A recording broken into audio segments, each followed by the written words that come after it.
Hey everybody, welcome back to Prescription Bourbon. I'm DMC from Louisville, Kentucky, and this is my wonderful daughter, Margaret.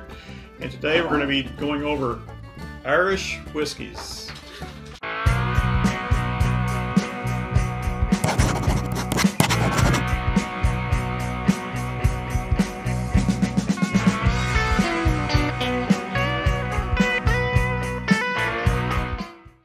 All right. Let's get started. Isn't that what you always say? Sure. We're going to try to get this out before St. Patrick's Day this year. So this will be our 2021 tribute to Irish whiskeys. I'm bringing Margaret into this definitely blind. So she's going to be totally, this is all new to her. So we'll see what we find here. Yeah, just talking about Irish whiskeys in general. The definition of an Irish whiskey is a whiskey made in Ireland. What some people may or may not know is the actual word whiskey is an Old Irish word. That's where that word comes from. It comes from the Old Irish water of life. I did not know that. Which eventually, there's Gaelic Irish, there's Gaelic Scottish, which included the water of life, and I'm not going to try to pronounce the Gaelic, but the whiskey term is the water part of the water of life. A lot of people may know the Latin water of life, which is aqua vitae. That's your water of life in Latin. But the word whiskey does come from Old Irish, so that's a little bit of trivia there. Is that why it's spelled differently with the EY and just the Y? No. I don't know if there's any true reason for that, but the America and Ireland spell whiskey with an E, K-E-Y. But Scottish whiskey and I think all other whiskey in the world, Japanese and Canadian whiskey spell whiskey with no E. So. But yeah, typically it's American and Irish whiskey that's spelled with an E. It's not true across the board, but it's just a generality there. All right, but Irish whiskey is considered by most to be a very smooth whiskey. The most unique Irish whiskey that's unique to Ireland is a pot-stilled whiskey, the Irish pot still whiskey, and it is a unique Irish product, and it is basically a mash of at least 30% malted and 30% unmalted barley that goes into a Irish pot still whiskey. Many Irish pot still whiskeys are double, triple distilled. It's not a requirement for them to be triple distilled, but the smoothest ones are typically considered to be triple distilled. The Scotch, on the other hand, if you look at that, that's basically 100% malted barley, and it can be distilled different ways, but it's much more, it's all malted barley. Whereas, yes. Question. The peatiness or the peat flavor, I don't really know what that is. Is that in Irish whiskey or is that Scottish? Is that a different story? No, that's part of the story. The peatiness is really purely Scottish. Okay. Okay. So when they are malting the barley in Scotland, which basically means they're drying it out. They're waiting for it to sprout and all that, and their malt floors and all that. They usually heat that with peat. Okay, so they basically burn peat, and that peat gives off an aroma that gets into the malt, and that gives the Scottish whiskeys the smokiness, that peatiness. Gotcha. Okay. But yeah, so the quintessential Irish whiskey is the pot stilled whiskey, but that's not the only Irish whiskey. I mean, the Irish whiskeys, there's basically three different kinds. The Irish pot still is unique to Ireland. There is also there is a malt whiskey in Ireland, which is basically just all 100% malted barley, just like Scotch. It just doesn't have the peatiness of it. And there is grain whiskey in Ireland also, which is more like American whiskey or rye. So it may have corn in there, may have other grains, but they do make grain whiskey in Ireland also. So there's the 3 different grains, or the 3 different types. There's the pot stilled, the malted, and the grain. Now, out of these 4 we're sampling today, we have a sampling here. 2 of these are actually blends, and 2 of these are not. So Jameson is the #1 selling Irish whiskey in the world. If anybody's ever tried an Irish whiskey before, chances are it's been Jameson. It actually probably outsells all the other Irish whiskeys combined. Wow. I'll check that fact, but I think that may be true. But you've got your Jameson, you've got your Bushmills, you've got your Tullamore, you've got things like Paddy's and Powers, and Middleton, all the Irish whiskeys. But Jameson is the #1 selling, and it is a blended whiskey. Now, this particular Jameson is Jameson Black Barrel. So this is actually not your standard Jameson. This is Jameson that is aged in ex-bourbon barrels that are extra charred bourbon barrels. So, and then it is also blended with a grain whiskey, which is also aged in ex-charred bourbon barrels, and rumored to be specifically wild turkey barrels. So, so this is a mix of pot stilled bourbon, triple distilled pot stilled bourbon, and grain whiskey, all aged in extra charred barrels, ex-bourbon barrels, and in all cases. So, in fact, all 4 of these, that's part of the reason that all 4 of these are on this flight. These were all aged in ex-bourbon barrels. So, oh, nice. So this is only ex-bourbon barrels. If we go to Red Breast. Red Spot. There is a Red Spot. We're doing Green Spot, but there is a Red Spot. Redbreast 12. This is the only one here that actually has an age statement. It's 12 years old or older. It is aged in ex-bourbon barrels and ex-Oloroso sherry barrels. So, so it's bourbon and sherry aged, but it is a triple pot stilled Irish whiskey that's just aged in those different barrels and blended. Green Spot is very similar to Redbreast, and there is a yellow spot and a red spot, but this is the Green Spot. It used to have a 10-year age statement. It no longer does, so it's their website says that it is 7 to 10 years old, so it's really is that, even though it doesn't say it, it's basically a 7-year age statement.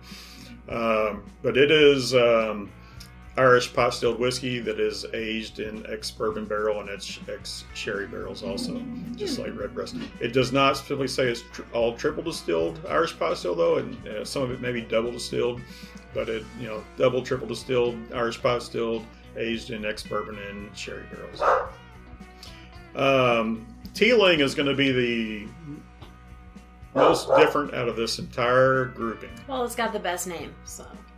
You like the name? I like the name. I don't know. All right. I don't know what it is. Well, the Teeling family has been in the whiskey business for a long, long time. It's almost like the Beam family here in America. But they are known, not going back too far in history, but they are known for starting the Cooley distillery in Ireland in the 1970s. Kind of up until that time, the Irish whiskey had been in decline, and in fact, all of it had been lumped together into just 1 or 2 distilleries. So they were kind of a new upstart distilleries back in the 70s. But it was the Teeling family did that. I think it was John Teeling. Fast forward to 2011, and Jim Beam bought the Cooley distillery, and that distillery still makes the Connemara, the Kilbeggan Irish whiskeys. Now the Connemara is actually made with a peated malt, so there is actually a peated, smoky Irish whiskey that tastes like a Scotch, and that would come from Connemara, so which is owned by Beam Suntory now. When Beam bought it from Cooley, It was not Beam Suntory, it was just Beam International, but it's now Beam Suntory. Well, a year later, after Beam bought the Cooley Distillery, the Teelings opened their own distillery, or their own company, Teeling Distillery, and it was actually the sons of John Teeling who had started the Cooley Distillery, and they now have their own distillery. And I think they eventually opened a distillery in Dublin in 2015, which is the first new distillery opened in Dublin in years and years and years, like over 80 years. But it is run by the Teeling family. This is when the Teelings sold, or when Cooley got sold to Beam. Guess they had a part of the contract where they got to keep some of the stock, some of the barrels that were in the warehouse and all that. And supposedly they cherry picked them. They cherry picked these barrels, and so for several years they actually immediately, like 2012, came out with Teeling whiskey. It wasn't until 2015 they opened a new distillery, so they're now distilling their own distillate. But they actually have had resources coming from the old Cooley stock that they were using for years. This is their first product they released. It's called the small batch Irish whiskey. So this is actually a blend also. So Jameson's a blend. This is a blend. These are both just single pot stills. But this is a blend of both malt whiskey and grain whiskey. And it's actually a 3-to-1 blend, supposedly of grain to malt. So 3-to-1 blend. So no pot still in this. It's all grain and malt. And this, like I say, this definitely by far is different than the multiple reasons is different than the other three. First off, these three are all made at the same distillery. Oh, okay. They're all made at Middleton Distillery in Ireland. Some of them are under contract. They're not. Middleton is a big distillery. They make some stuff, but Jameson, Green Spot's made under contract. Redbreast, so they're all made for different people, but at the same distillery. This is made at a different distillery. And also, these three are all 80 proof, 40% alcohol. This guy is 92 proof, so he's 46% alcohol. So this is the highest proof. These three are all 80 proof, so we'll see if that stands out. Got the best name. It's the highest proof, and it's the only one that's not made at a different distillery. Right, that's made at a different distillery. Okay, so, well, we'll see. Yeah. So even though these three, like I say, are all made at the same distillery, they're different mash bills, different manufacturing procedures, made for different companies. So Middleton is just a huge distillery there in Ireland. So I'm ready to taste these. You're ready to taste? You're ready to I'll probably have more questions as we get in, but yeah, let's start smelling. All right, which side are we going to start with? Let's start with this side, the right side. We're going to start on our right, your left. We'll call this A. Oh, okay.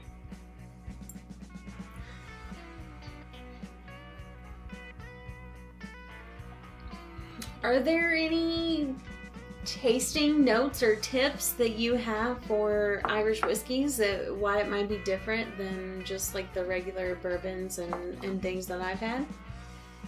Not immediately. I mean, there's not going to be probably any rye in this, so you're not going to get the spiciness that you get in a lot of bourbons. Got it. But you may get the vanillas, the caramels, because they have been aged in the ex-bourbon barrels. Okay. But yeah. I do get a little vanilla on this first one. All right. Definitely light. I mean, we've been tasting a lot of bourbons. Yeah. Oh, smells good. Definitely light. Some graininess on that. Oh, this one smells completely different. Oh yeah. Oh, that was the other thing I forgot. Oh. And I hope that didn't make this one jump out at us. But all right, I mentioned the ex-bourbon barrels for both the pot stilled and the grain whiskey on this one. I mentioned the ex-bourbon barrels and the Oloroso sherry barrels for the Redbreast. I mentioned the ex-bourbon barrels and the ex-sherry barrels for the Green Spot. Teeling, once again, another thing that thanks to the part, it is aged in ex-bourbon and ex-rum barrels. So, oh no! So this one does not have the sherry; it has the rum. Okay, so. well, I haven't tasted any of these before, at least in my memory, to my knowledge. I have a feeling that this one's going to stand out, and I know it's going to come back to bite me in the butt, but I'm just liking it. I'm liking the Teeling. No. What brought that whole explanation around was us smelling bee, and I think this is rum. Okay. So you already have a guess. You're going to say this is the Teeling. Yeah, this. Just from the smell. Okay, I'm excited. It smells good. It smells different. I love a rum finished whiskey, and that smells like rum to me. Yeah. I mean, sherry finished whiskeys are delicious also, but. So good. Are we on? Okay. Now this. Ooh. Definitely different. Different. A lot more aroma than the first one, if these are in the same ballpark. Yeah. But oh, that smells good. I smell the sherry on this. I smell richness. Some richness. I smell some fruit. I do smell the grain on that though. Also, fruit definitely. Yeah, and it's funny just looking at the color of these. I'm seeing A and C look a little darker than B and D to me. So B and D are lighter, A and C are darker. Yeah. Okay. So not that matters, but we'll see. So. Yeah, we'll see. Man, it's kind of wild how they all smell so incredibly different. Yeah, and I think we'll find on the taste that they're wildly different also. Different. Yes. Okay. This one is much lighter, more muted on the nose. Mm-hmm. Yeah, these all smell very good. I'm very intrigued. Definitely lighter than a typical. Keep going back to that one though. Bourbon. Keep going back to the second one. Yeah. All right. Well, let me know when you want to dig into the taste. No, I'm ready. Let's dig in. All right. We're going with the taste. Okay. So. Yep. Cheers, everybody. Cheers. Oh, yeah, this one's definitely has more aroma than D did. Oh my gosh, it's so smooth. Wow. That's delicious. I feel like there's a word that I have to describe this, and the only word that's gonna come out is peaty. But I know that's not what it is, but it just tastes so different from the bourbons that I've had. Like I don't. So like we had previously done a Four Roses single barrel, and you kept describing that as smoky. Mm-hmm. A lot of people associate peaty and smoky. You're calling this peaty, not smoky. So yeah, it's not smoky. It just has a very distinct taste. It's so delicious though.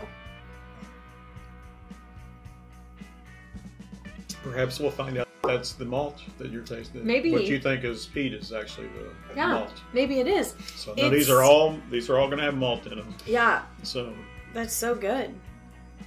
Yeah, that was smooth. That was easy, but it did definitely have some spice on it. I mean that was spicy to me. Mm-hmm. It had the spice on the back of the tongue. It had the spice going down actually, but I can definitely was not harsh at smell all. the I mean, spice. it's smooth. It's easy drinking. Wow. But it does have some spice to it. So. That's good. That's a good one. Okay, I might take a drink of water. Just to cleanse my palate. She's jealous she can't drink with us. All right, we're gonna go with B. And this is this the one that you said smelled like rum? You think? Okay, this is your. It just smells so different than the other three. It does. It stands out. The flavors on that are amazing. It's that went down. That was definitely less spicy than the first one. It went down super cool, super smooth. That's delicious. If this is the Teeling, which is the highest proof of the batch, I mean, and we're talking about. Excuse me. There you go. The highest proof. The highest proof, and we're talking about 12 proof points higher, 6% higher. It doesn't to me taste like that. I mean, I actually think this one went down easier than A. Mm.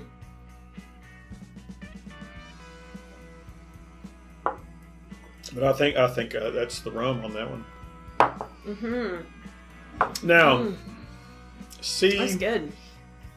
I'm going to go ahead and throw down on C here and say, I think this is the Redbreast. Ooh, okay. But one thing I didn't talk about was price.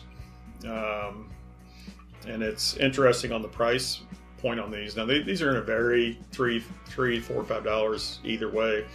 But I paid for these $30 for the Jameson Black Barrel, $40 for the Teeling, $50 for the Green Spot, and $60 for the Redbreast. So we're talking, 30, 40, 50, 60.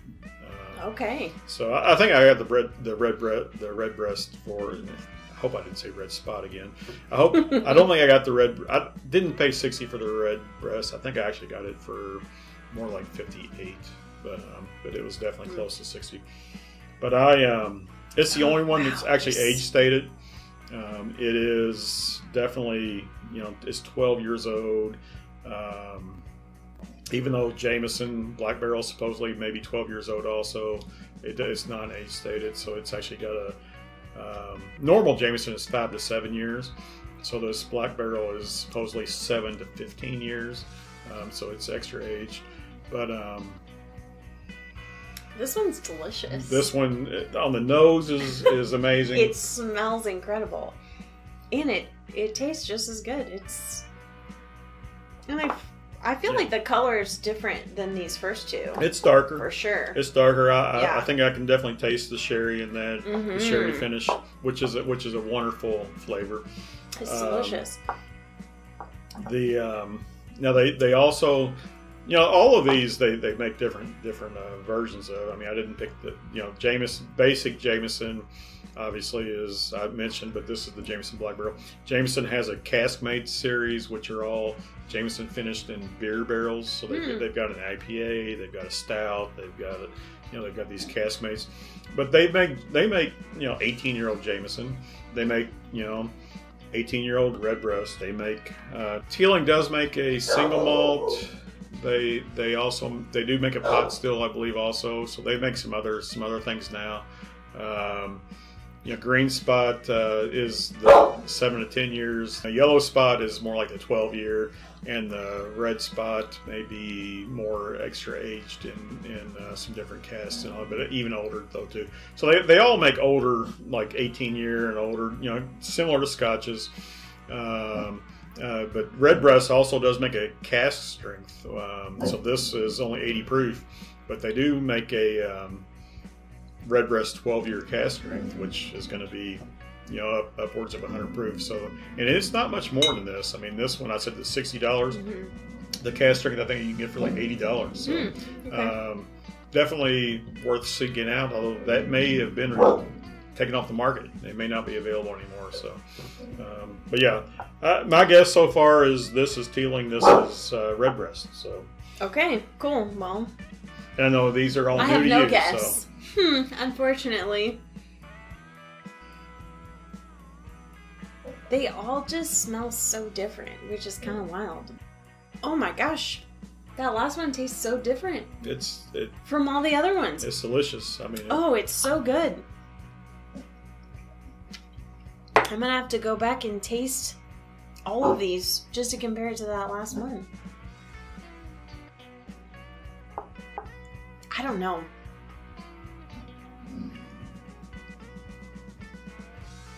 It's got some spiciness.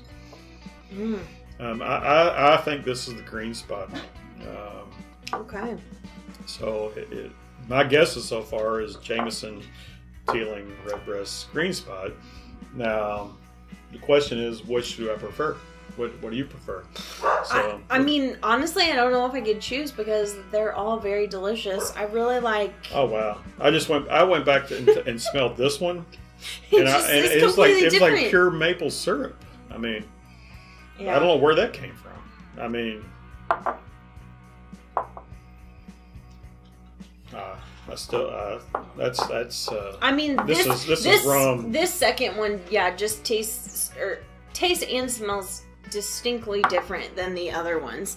Not that they all don't smell differently, but that one really stands out. I don't know. It's gonna be hard to differentiate these. It is gonna be hard, and it's gonna be hard to choose my favorite. They're so good. I'm so surprised. If I'm gonna have a front runner here, C's gonna be my front runner. Okay.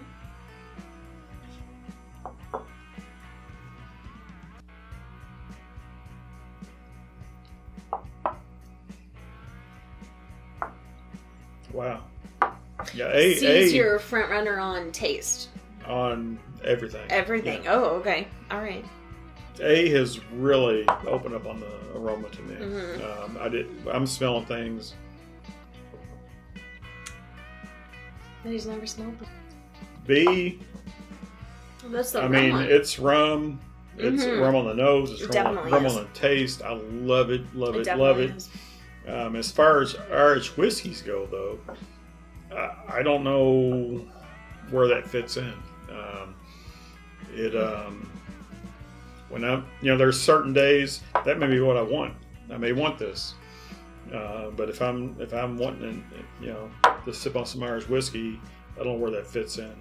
Wouldn't that be so funny if we were totally wrong? I do keep coming back to that rum. I love the rum. I'm gonna move that up to second for me right now. Ooh, okay. And I think D is third and A is fourth. I think I might don't let me differentiate don't let from me dissuade you this time. Do not let me dissuade you. So, but the C, I don't know. To me,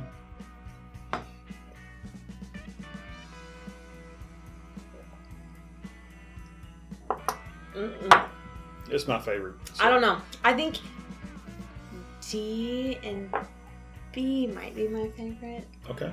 Okay. Yeah. All right. I don't know. Really, they're very different D and they're B very good. Are your two favorites? Mm-hmm. I'm going with C and B are my two favorites, and then I've got D and A are my last two. Yeah. I've got them actually in order, but with this going on, that means B's the winner here. Right. Yes. If we both. Yeah. I guess. I guess that's what that means. All right. Let's go through and see what we have here. Let's see what we have. Okay. So this one closest to me. This is C, right? Mm-hmm. Yep. C is shit. C is the Redbreast. Wait, did you think that's what another one was? That's what I thought was the winner. Yeah. Okay. I mean, it might smell the best. Now, that's the one I did pick up for a moment. I picked up maple syrup on that, and it was amazing. Yeah. It's good. That's the one that I can't identify the flavor, but the word that comes to me. But I really couldn't. Yeah, I could not. Okay, you called it peat. Right, but that might not be the word. I could not really differentiate between A and D, honestly. Although I did give D a slight head to A. Okay. So, yeah. All right. Now, after this, though, so A is Redbreast. I mean, C is Redbreast. This was C, by the way. Yeah. Which is our which is our first. Our first choice. Our first choice. Right hand side. So after that, the second one that we drank. So you ranked that tied as first. Tied as first with D. Yep. And I ranked it as second. Mm-hmm. Okay. So I actually think this is our winner. Actually, we think is that B. It's this one, right? The Teeling. B is Teeling. We were right. We were right on the Teeling. It just is completely different from the other one. So yeah, I mean, feel like it really stands out. Yeah. It depends. If you don't like rum, you might not like this. But I think the deal is that it's aged for years in ex-bourbon casks, and then aged for like an additional 6 to 12 months in rum casks. So it's not, I don't think the blending happens after the aging. I think the blending happens before the aging, and it's aged in ex-bourbon barrels and then ex-rum barrels. So unlike Jameson Black Barrel, which is blended, I think, after the aging. So okay. So right. These two are not blended. These two are blended. So if that makes any sense. Okay. This is quality Patreon content. Are you a Patreon anywhere? I am a matron of 2 podcasts, Wine and Crime and the Bechtel Cast. Wine and Crime, they drink wine and talk about crime, and the Bechtel Cast, where they discuss movies and use the Bechtel Cast media metric of their shows. They don't drink, but apparently I drink when I listen to them. Nice. You should be a Patreon so you can see this content of when we've had too much to drink.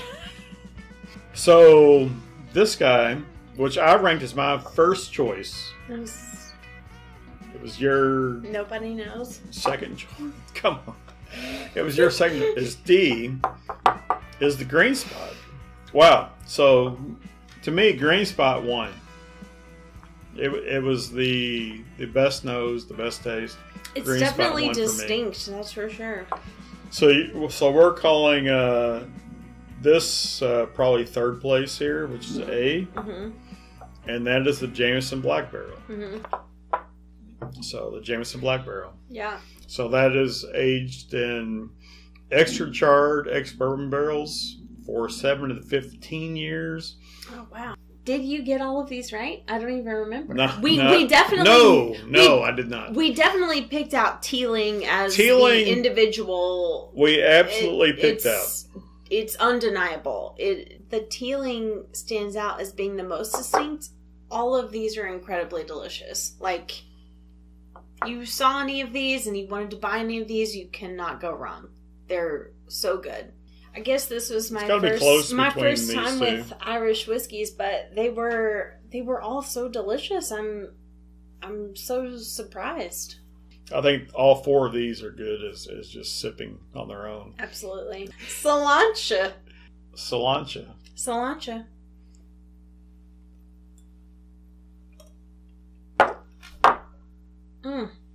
So good. All bourbon is whiskey, but all whiskey is not Irish whiskey. And the best Irish whiskey comes from Ireland. Cilantro. Cheers. But the best bourbon comes from Kentucky. Margaret's out.